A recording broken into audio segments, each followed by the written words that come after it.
guys আজি আমাৰ ভিডিঅ'ত কিবা এটা তুফানি কৰিম বুলি ভাবিছো নিজৰ তুফানত নিজে উৰি যাবি আৰু সেই তুফানিটো কি হ'ব পাৰে জানিবৰ কাৰণে আপুনি ভিডিঅ'টো প্ৰথমৰ পৰা শেষলৈকে চাই যাওক হয় নেকি শেষ এবাৰ খতম বুলি ভাবিল আজি স্কুটি এটা লাহে লাহে ধীৰে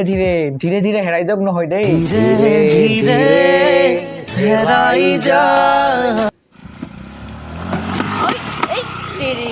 হেতৰি নবু আপোনাৰ কমেন্ট্ৰি অপি মানে অপূৰ্ব অপূৰ্ব ভাই কংগ্ৰেচুলেশন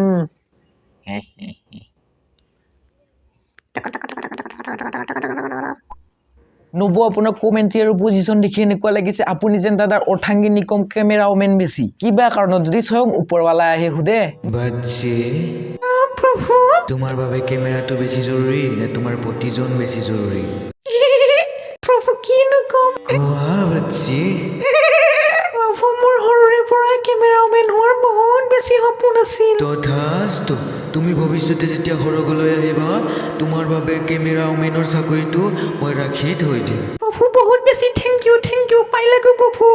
গাইজ সিদিনা মই এটা নিউজ দেখিলো য'ত অসমৰ পলিটিচিয়ান এজনে কৈছে মেছিৰ হেনো অসমত জন্ম মেছিৰ জন্ম হেনো অসমত ৰ'ব জপিয়াই নুঠিব এয়া আমাৰ কথা নহয় অসমৰ এজন সাংসদৰ কথাহে এই পাগলা হল পৃথিৱীবাসী পুৰা পাগলা হল ভিউজ পাবাৰ চক্ৰত জিটি বুকি থাকে মেছি আপুনি চিনি পায় নহয় তেতিয়াহ'লে ঠিকে ধৰিছে মেছি আমাৰ অসমতে জন্ম পাইছিল বম ফকতীয়া বম ফটকাই দি উৰাই দিম নেকি ক'ত গেল চাওঁ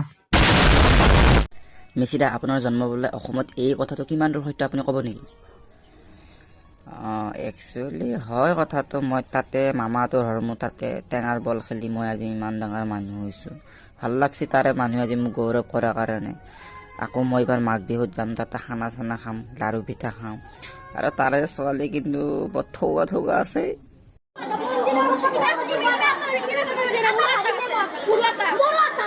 অ ভণ্টি মই বুজি পাইছো তোমাৰো এটা আছে তাইৰো এটা আছে মুঠতে আছে এটা এনেও ছোৱালীবোৰৰ দুটাই থাকে আমাৰ ৰাস্তাৰ কেইটা ডাবল মিনিঙৰ বাহিৰে একো নাজানে কি ঠাণ্ডা মই বাল খুলি একদম কপালত দুলাম তোৰ ধেত দুষ্ট আপাৰ কথা কৈছো মই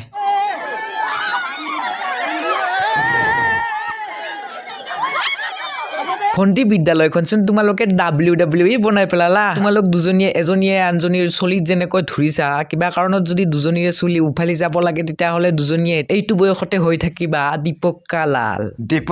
তোক কেতিয়াবা এনেকে গালি পাৰিব চুত্তমাৰানি বেছি নাকো গাইজ ভিডিঅ'টো যদি এইখিনিলৈকে চাইছে তেতিয়াহ'লে মোৰ ভিডিঅ'টো লাইক কমেণ্ট শ্বেয়াৰ কৰি দিয়ক আৰু লগতে মোৰ চেনেলটো ছাবস্ক্ৰাইব কৰি দিয়ক কৰি দিয়ক